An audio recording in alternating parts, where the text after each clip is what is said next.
por lo que es el diferencial, y ese diferencial te va a decir con qué cortante vas a trabajar, que evidentemente no va a ser la máxima, porque hay otros con mayor valor, y a esa misma cota va a estar el momento con el que el ingeniero quiere que vos trabajes, ¿no?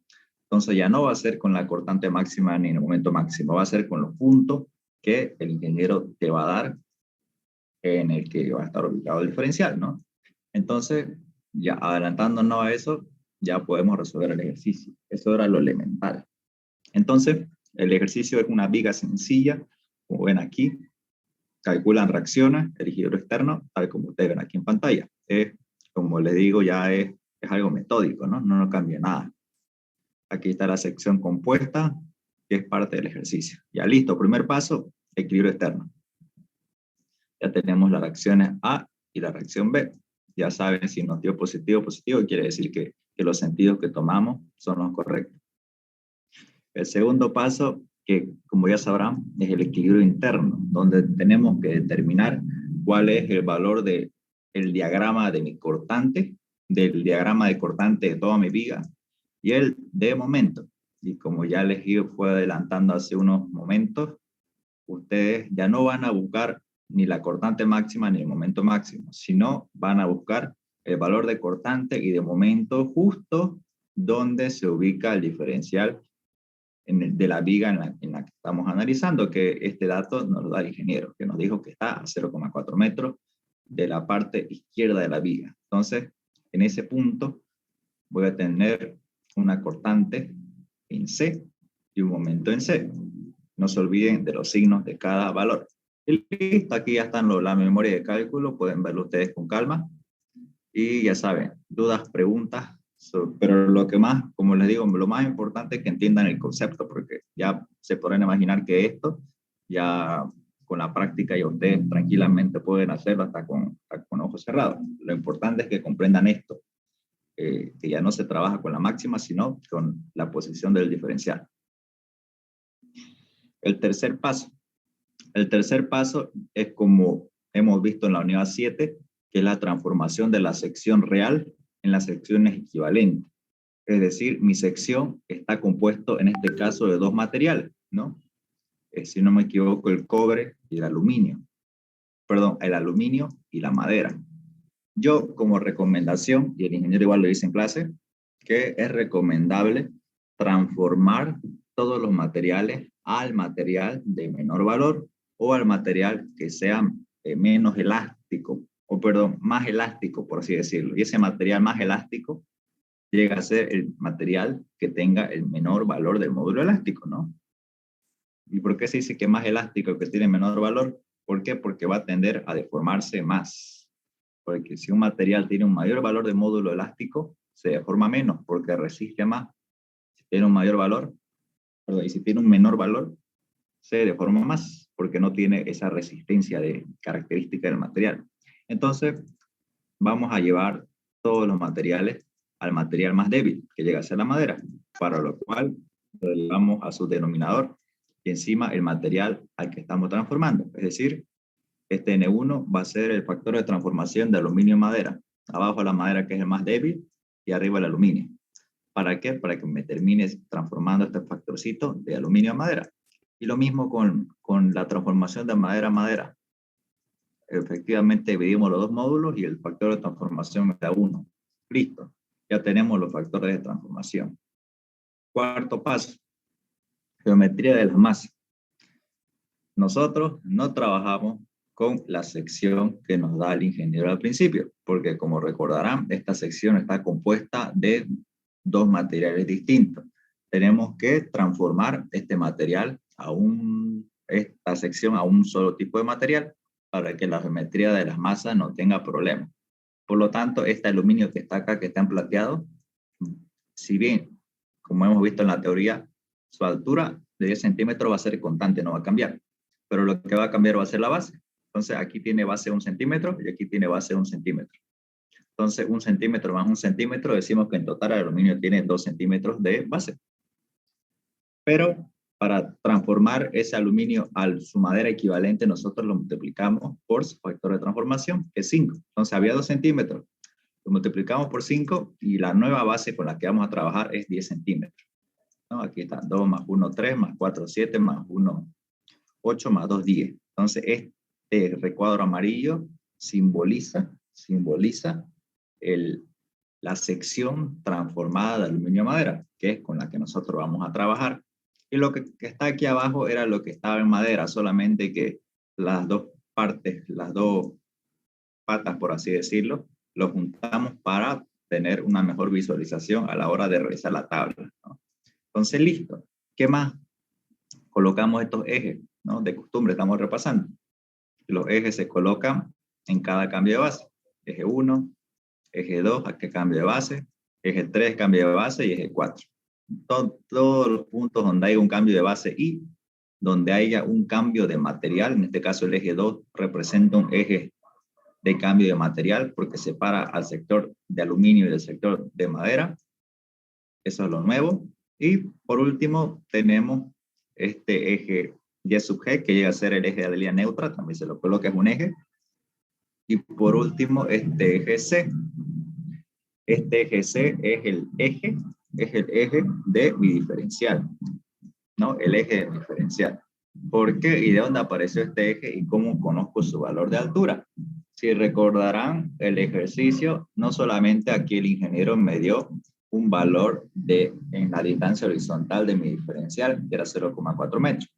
También me dio su ubicación en relación a su cota, a su elevación con respecto a la sección, que era de 7 centímetros, ¿no?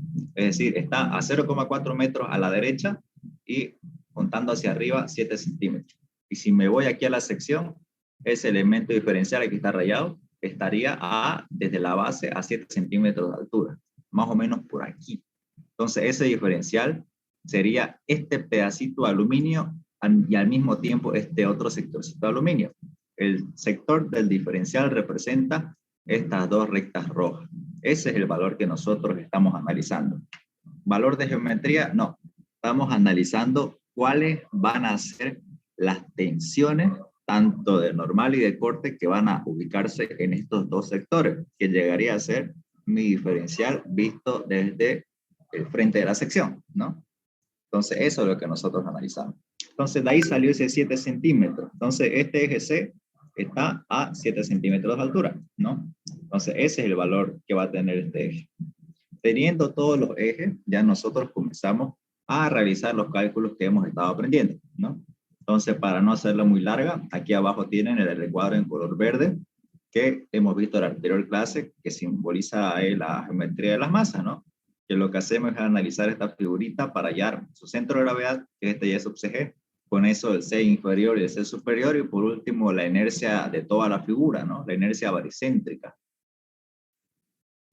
¿Y qué más? Y hallamos lo que es, sí, después de esto, el paso 5, el paso E, que una vez habiendo hallado la geometría de las masas, hallamos las tensiones normales en la sección CC, ¿no? Es decir, en la sección de mi diferencial, en este sectorcito que está acá, que pasa por mi eje C. Entonces, aquí ya tengo mi diagramita, ¿no? De normales y mi diagramita de normales, pero de manera real. Como está todo esto transformado en un solo material, mi diagrama de tensión normal va a ser el que ustedes ven aquí, ¿no? O sea, lineal, ¿no? Lineal. ¿Cómo lo construyo? Sencillo, con la fórmula que ven ustedes aquí en celeste y como hemos estado viendo. Hace su tablita de tensión normal, coloca en la primera hilera momento, obviamente en la primera columna analizando la sección CC, colocan aquí todos los ejes, ¿no? Ustedes ya saben eso, todos los ejes, sabiendo que los ejes intermedios tienen superior, inferior, superior, inferior, superior, inferior, a excepción de los ejes que están a los extremos, ¿no? La línea neutra igual no tiene superior, inferior, al menos que coincida con uno de estos otros ejes, por lo general no, pero hay casos que sí se da. El C tampoco no tiene superior inferior, por lo que es un punto en específico. Ese sí que no tiene por ningún motivo. Y los demás sí, los que son interiores. En la segunda columna colocamos el momento en C, el momento en el diferencial CC, que llega a ser el mismo, ¿no? Para todos los ejes, ya que hablamos de un solo momento en todo el área. Hallamos el C sub I. ¿Qué es el C sub I? Es la distancia del centro de gravedad de la figura, este Y sub CG, hacia el eje del que nosotros nos estamos refiriendo. Por ejemplo, el C sub I de 1 llegaría a ser la distancia del centro de gravedad de la figura, es decir, este Y sub CG, hacia el eje 1, que es 6,941. Aquí está, 6,941. ¿No? Y así para todos los la inercia en la línea neutra es constante para toda la figura, se repite. Y por último, la tensión equivalente, que no es más que utilizar esta fórmula que ven aquí en color celeste, ¿no? Donde lo que variaría sería este C sub I, ¿no? Después M y la inercia en la línea neutra es constante, es nomás variar este C sub I. Y les va a ir dando los valores de tensión equivalente. Y ustedes al trazar esta tensión equivalente en un diagrama, le va a dar esta figurita que ven aquí, esta figurita que ustedes ven aquí, ¿no? Y con el momento es negativo, ya saben que arriba tracciona y abajo comprime. Y por último, coloco una hilera de factores de transformación y la tensión y multiplico la tensión equivalente por el factor de transformación. Yo tengo mi tensión real, ¿no? Y ya con este valor de tensión real ya puedo dibujar mi diagrama de tensiones normales, pero reales. ¿Qué más puedo aprender de aquí?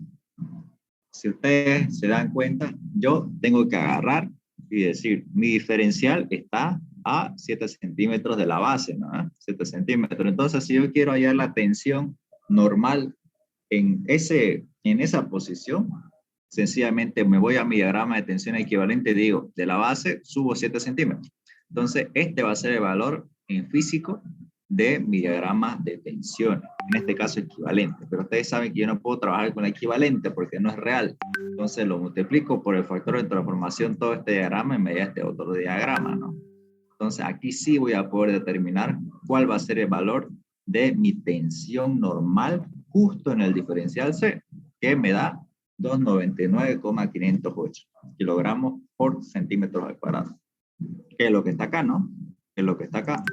El valor de la tensión real de mi diferencial C. Y listo. Entonces aquí está el procedimiento para sacar el momento estático.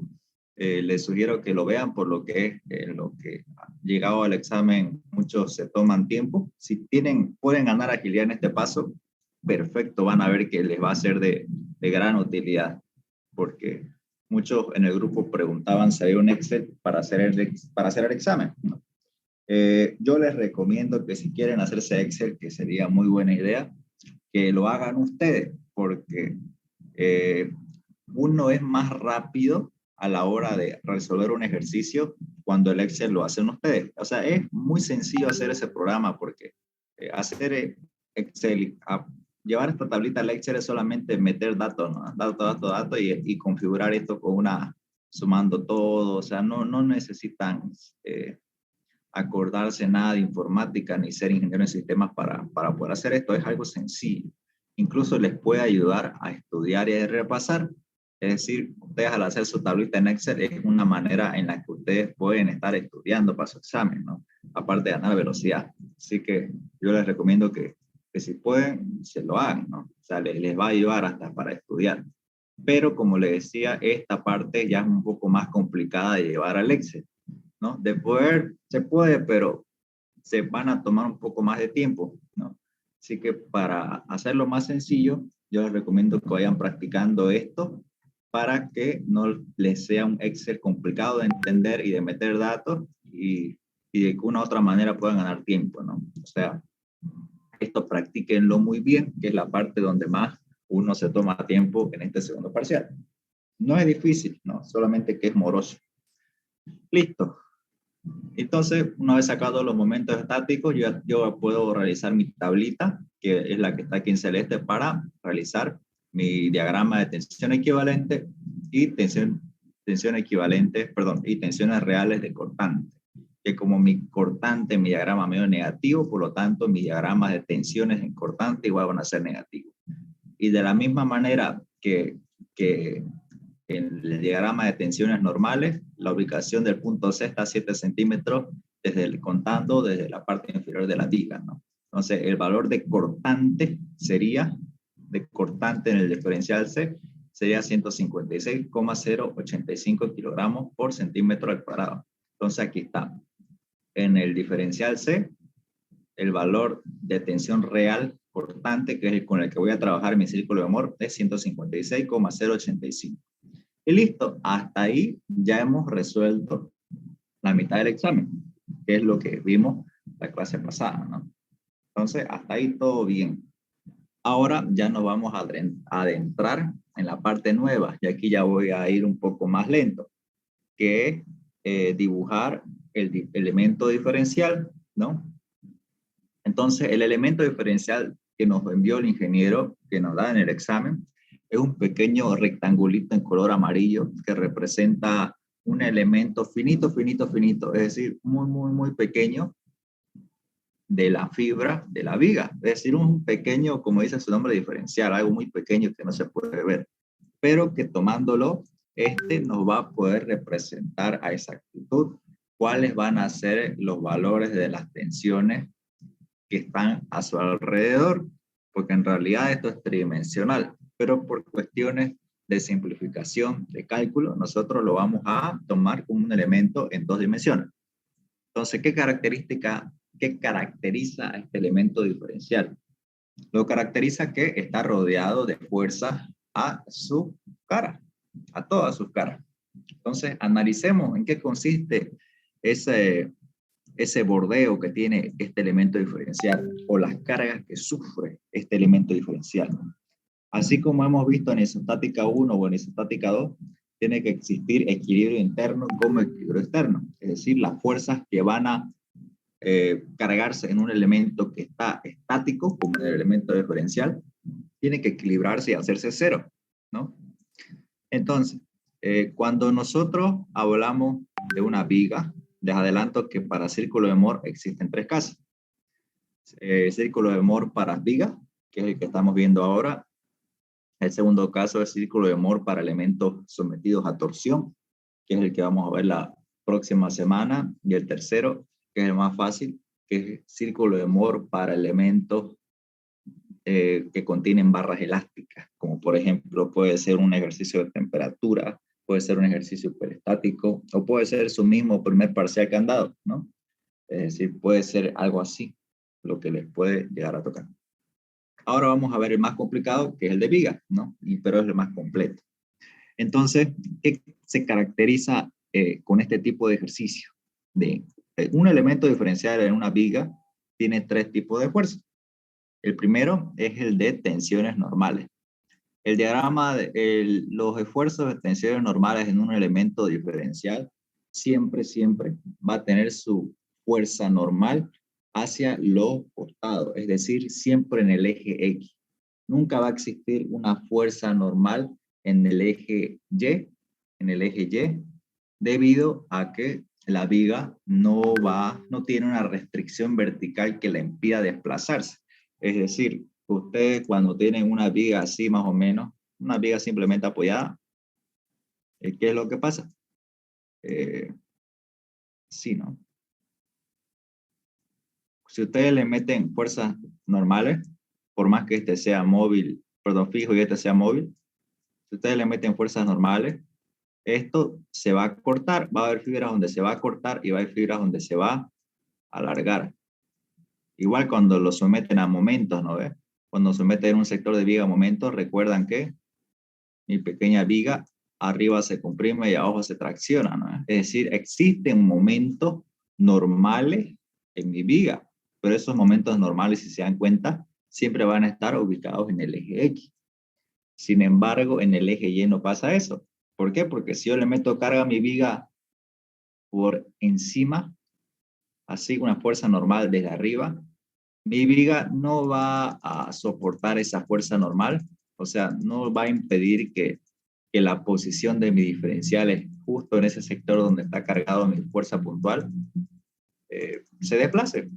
Es decir, va a ocurrir lo que nosotros llamamos como deflexión. Es decir, mi viga se va a deflectar, se va a doblar, se va a desplazar todos los puntos que va a tener su fibra. Es decir, se va a desplazar libremente, de una manera muy pequeña, pero va a existir ese desplazamiento. Por lo tanto, no va a haber fuerza que equilibre, no va a haber fuerza que equilibre este sector de viga. Es decir, esta viga se va a desplazar libremente. Por lo tanto, mi elemento diferencial en esos sectores no va a tener equilibrio. Es decir, si bien va a haber fuerzas de acción aquí, no va a haber fuerzas de reacción acá. Por lo tanto, la fuerza va a ser una fuerza libre o una fuerza dinámica, ¿no? Que va a tener desplazamiento. Y si es una fuerza libre dinámica, no va a tener esfuerzo, o sea, no va a tener esfuerzos internos, que es lo que nosotros analizamos en el elemento diferencial. Por eso decimos que en el eje Y, en viga, no existe fuerzas normales, por ningún motivo. ¿Ok? Solamente existe fuerzas horizontales. Estas fuerzas horizontales yo las dibujé con un color rojo. Estas fuerzas horizontales de normal pueden ser fuerzas o de compresión o fuerzas de tracción, ¿no? Compresión cuando está yendo adentro del diferencial o de tracción cuando está saliendo del diferencial. Y la pregunta es, ¿cómo sé cuál es el valor de esta fuerza normal en X? ¿Y cómo sé cuándo es compresión y cuándo es tracción? Sencillo, volvamos a la parte de atrás del ejercicio. Volvamos a mi diagramita. ¿El de tensión equivalente? No, este no lo uso. Yo siempre voy a trabajar con el diagrama de tensiones reales, ¿no? Entonces yo digo, como estamos hablando del elemento diferencial C, en el elemento diferencial C, que está a 7 centímetros de la base, ¿cuánto es el valor de mi tensión normal? Entonces yo digo, tiene un valor de 299,508. Listo, ya conozco el valor de mi tensión normal. Aquí está, 299,508. La segunda pregunta es signo. ¿Cómo sé cuándo es positivo o negativo? Entonces volvamos a mi diagramita. Entonces me fijo. El elemento C, ¿dónde cae? ¿Cae en la parte traccionada o en la parte comprimida? Sencillo, ¿no? En la parte comprimida, el elemento C está debajo del Y sub CG. Entonces, como está debajo del Y sub CG, entonces va a estar debajo de esta punta de este cambio de signo que sabemos que por aquí pasa el Y sub CG. Entonces, como está debajo del Y sub CG, mi eje C, entonces va a caer en el área de compresión. Y como es compresión, nosotros sabemos que a la compresión lo representamos con un signo negativo o con vectores entrantes al elemento diferencial. Entonces, listo. Ya tengo mi tensión en X. Ahora hablemos de las tensiones cortantes. Yo tengo alrededor de mi diferencial pares de fuerza para ambas caras, ¿no? Pares de fuerzas para ambas caras. No voy a ahondar mucho en la teoría de la cortante porque no viene al caso, pero vamos a hablar directamente de sus valores. Entonces, en la tensión cortante, esta vertical que ustedes ven, o las fuerzas en azul, va a ser la que nosotros vamos a obtener de nuestro diagrama de cortante. Entonces yo digo cuánto vale mi cortante en el plano XY. Entonces me voy al plano XY, que es el que nosotros trabajamos, y es en el que nosotros dibujamos mi tensión de corte. Yo digo, ¿cuánto vale?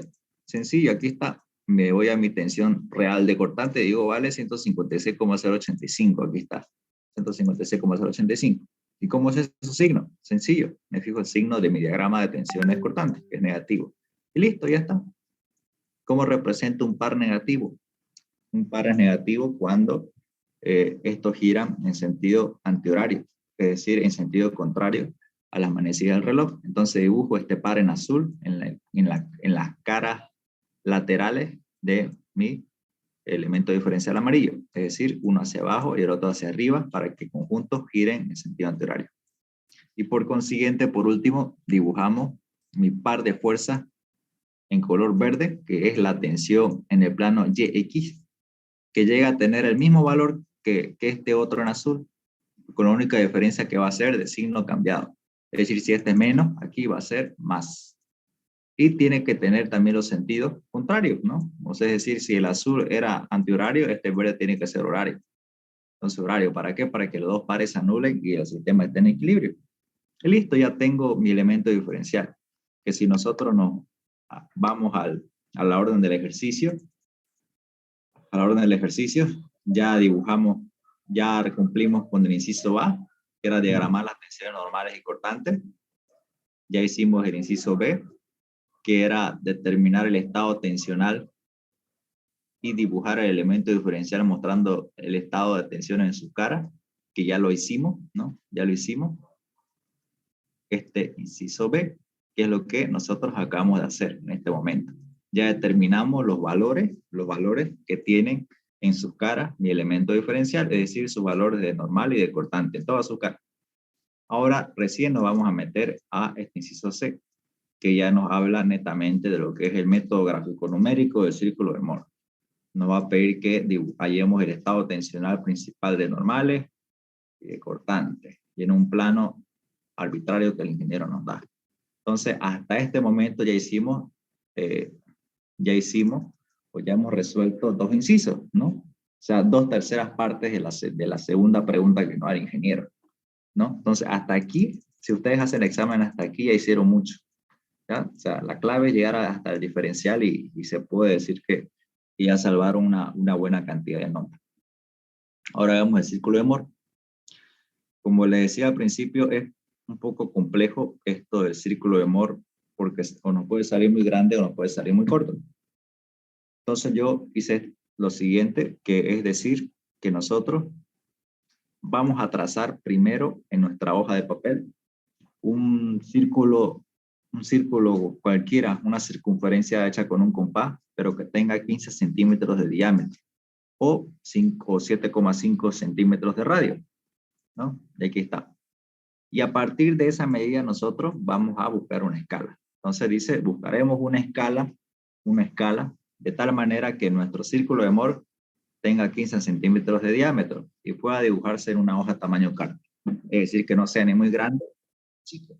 Es decir, es el tamaño ideal para nosotros que vamos a dar examen. ¿Cómo vamos a elegir la escala? Esto no es arbitrario. Para que les salga un buen círculo, tienen que calcularlo con las siguientes dos fórmulas, que es la que tiene el ingeniero en su libro. Entonces, primero tenemos la fórmula del centro, que es para ubicar en coordenadas el centro de mi círculo.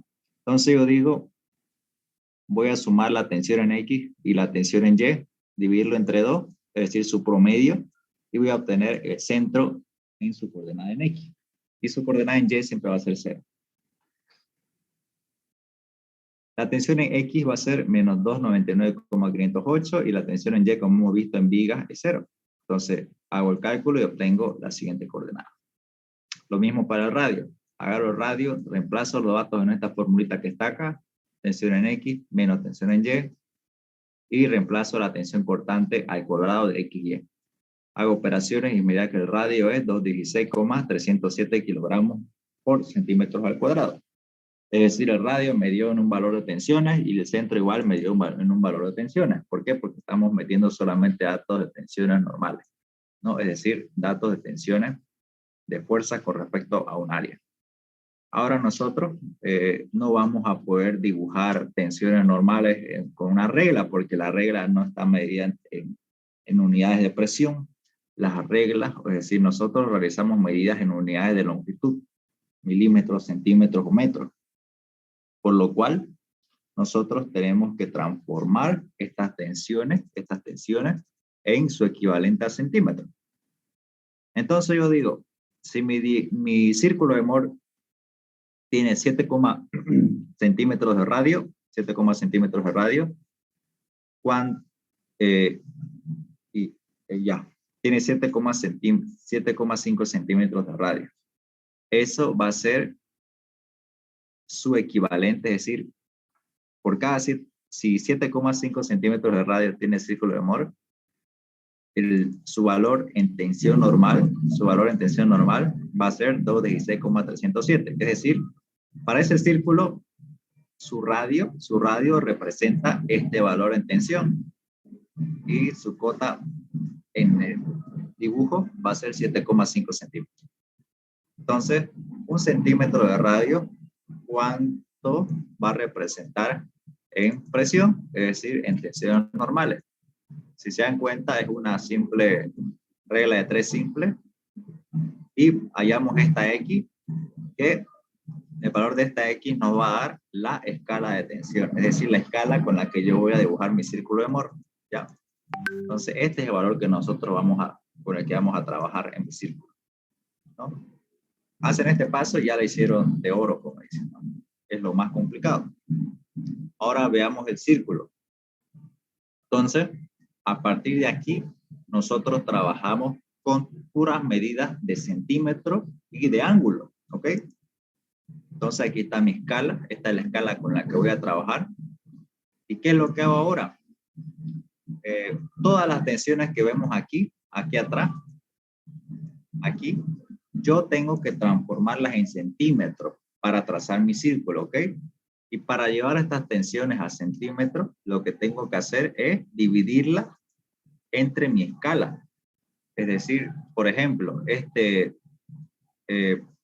por ejemplo, el centro, su ubicación, que es 149,754 kilogramos por centímetro cuadrado, yo lo divido entre la escala de tensiones, es decir, lo divido entre 28,841 y me va a dar menos 5,19. Es decir, el centro en valores en centímetros, perdón, su valor que tiene en presión, en el papel me va a representar menos 5,19 centímetros. ¿Okay? Ya. ¿Qué más? Ahora yo tengo que trazar, como les decía, mi pequeño circulito, mi pequeño círculo, que va a tener un valor de 15 centímetros de diámetro. Es decir, este círculo en negro tiene un valor de 15 centímetros de diámetro o 7,5 centímetros de radio.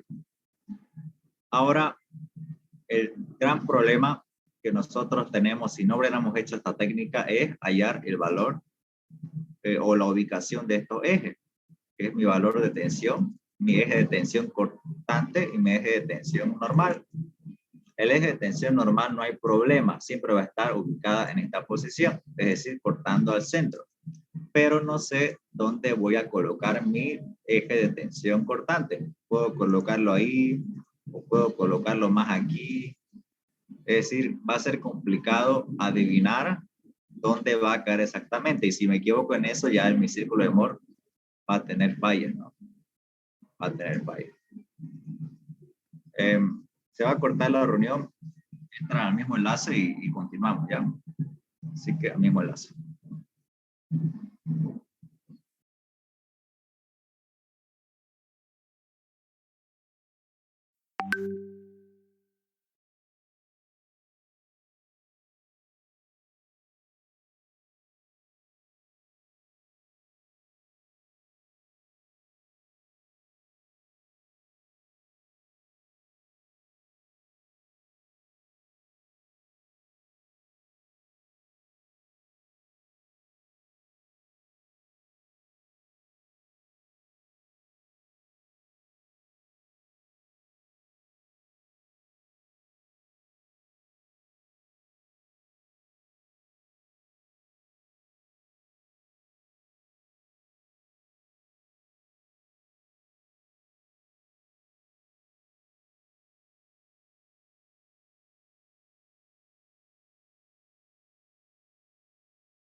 Un giro del plano X, porque así me decía el ejercicio del plano X, de 200 grados, ¿ok? Previamente a eso vamos a ver en qué consiste eso de los giros. Entonces, primero, hallemos cuánto es el giro que tiene todos los planos que ustedes ven aquí con respecto a este eje X. Este eje X que ustedes ven aquí, eje X que ustedes ven aquí, en verde oscuro, es este eje X que nosotros vemos en el elemento diferencial, ¿ok? Pero a medida que nosotros vamos rotando este elemento diferencial, vamos obteniendo distintos valores de normales y de cortantes, ¿no? Distintos valores de normales y de cortantes. ¿Qué es lo ideal que nosotros hagamos para poder tener un dimensionamiento más seguro, por así decirlo? ¿Ok? Entonces, si yo quiero hallar el valor de mi normal máxima, que es esta sigma 1, yo tengo que agarrar y decir, voy a ver a qué distancia, obviamente en ángulo, va a estar ubicado este eje que hace que mi normal sea máxima. Entonces yo digo, agarro con mi regla y digo, desde el centro, con mi transportador, mido desde el eje X, qué distancia en ángulo, distancia angular va a tener el eje X hacia el plano Φ1 o el plano en el que se encuentra mi tensión máxima. Entonces ese plano, ese ángulo, me va a representar dos veces el giro de mi elemento diferencial. Este giro le llamamos el giro del plano X o del eje X al punto 1. Y en el papel me dio 133,81 grados. Aquí está. ¿Por qué es positivo? En el círculo de Moore, el giro antihorario es positivo y el horario es negativo. Ya eso se lo dice también el ingeniero. Hago lo mismo para la cortante máxima. Desde el eje X, siempre del eje X, el eje Y, olvídenlo. Siempre desde el eje X, agarro y trazo un giro. Trazo un giro, o sea, giro, mido en ángulo cuánto es su distancia hacia la cortante máxima. Y digo, midió menos 136,19 grados. ¿Por qué negativo? Porque el giro se produjo en sentido horario. Entonces, este valor va a representar dos veces el giro en el elemento diferencial, que va a ser menos 136,19 grados. Ahora, ya con esto, ya recién podemos ver lo que nos pedía el ejercicio. ¿Qué es lo que me pedía el ejercicio? Me pedía cuánto es el valor de las tensiones para un plano que gira 200 grados. Y aquí incluso está el signo positivo, ¿no?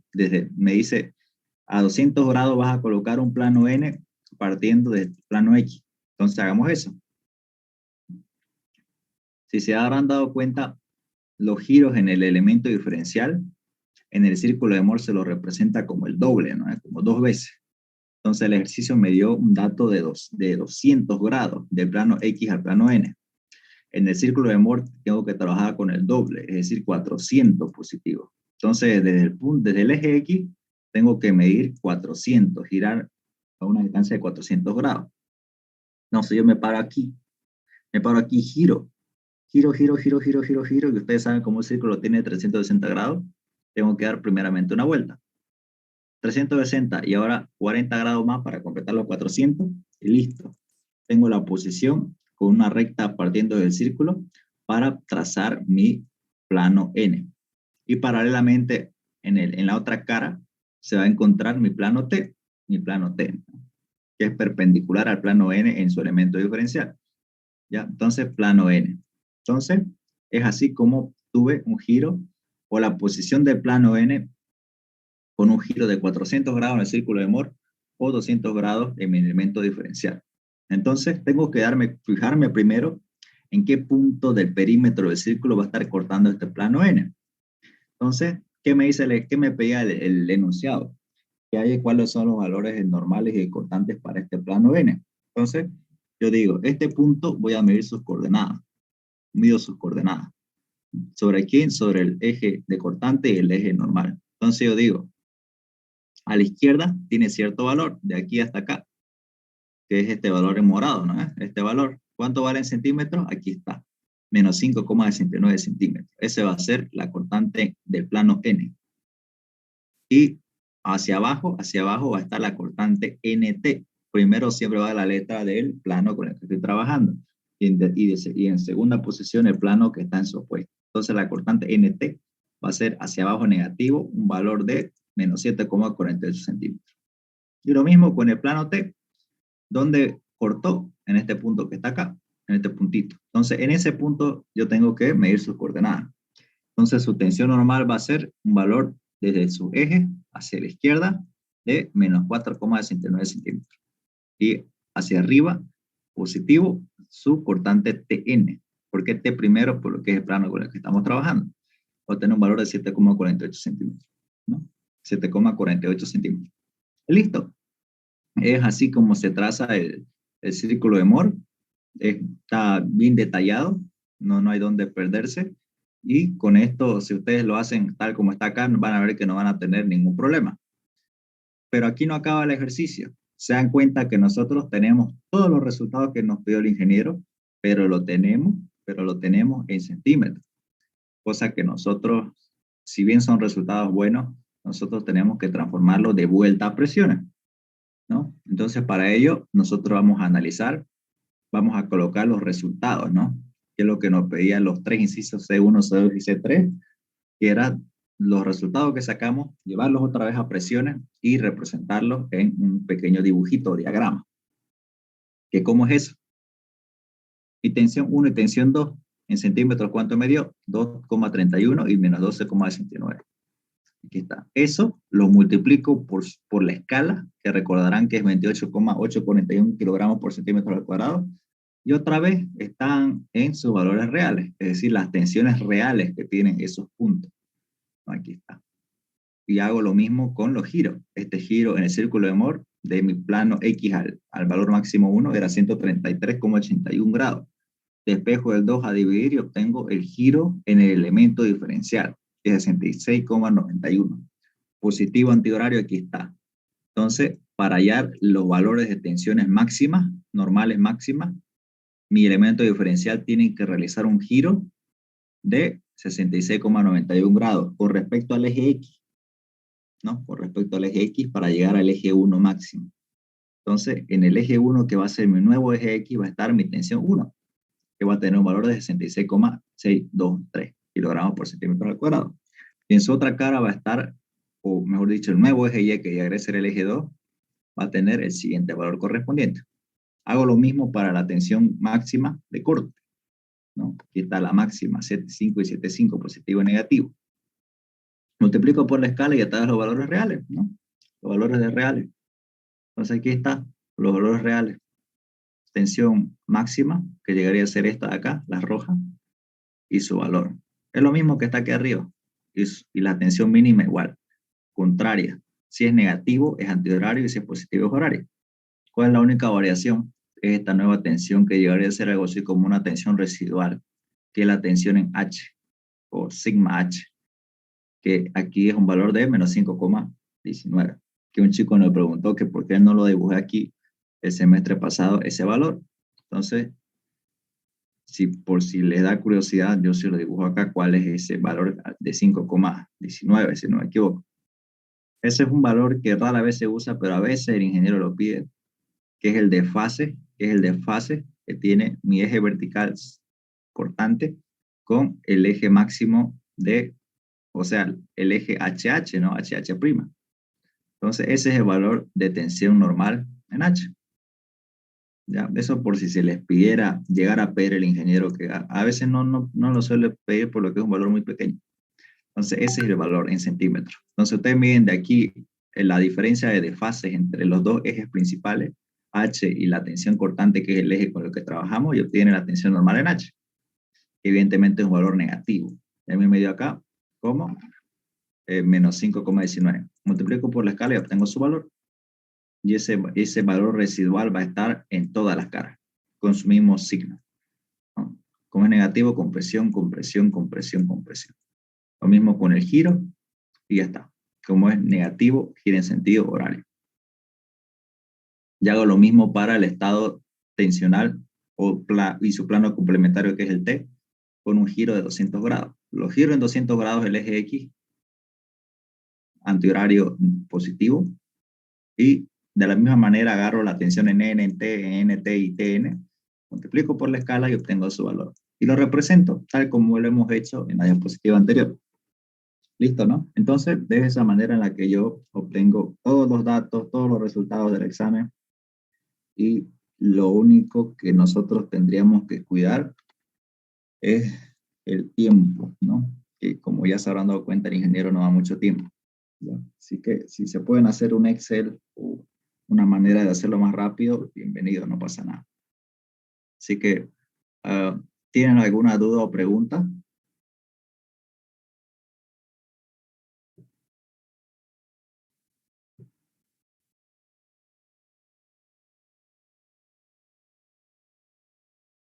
Ya. Entonces, como les decía, hoy día vimos el primer tipo de examen que le puede tocar, o el más probable con el ingeniero, que es el de círculo de Moore con viga. Ya la otra clase vamos a ver el círculo de Moore para un elemento sometido a torsión y un elemento con, con barras elásticas, que son los tres tipos de modelos que suele preguntar para el segundo parcial. Okay, así que no se preocupen en esa parte, que igual lo vamos a ver aquí. Entonces ya la próxima clase ya es la última clase de ayudantía, que es el siguiente jueves. Así que yo les recomiendo traer todas sus dudas para que puedan ir estudiando para el próximo año, ¿no? Para, creo que es en enero su examen. Así que si no tienen otra duda, la ayudantía es hasta aquí y nos vemos la próxima semana. Hasta luego, chicos.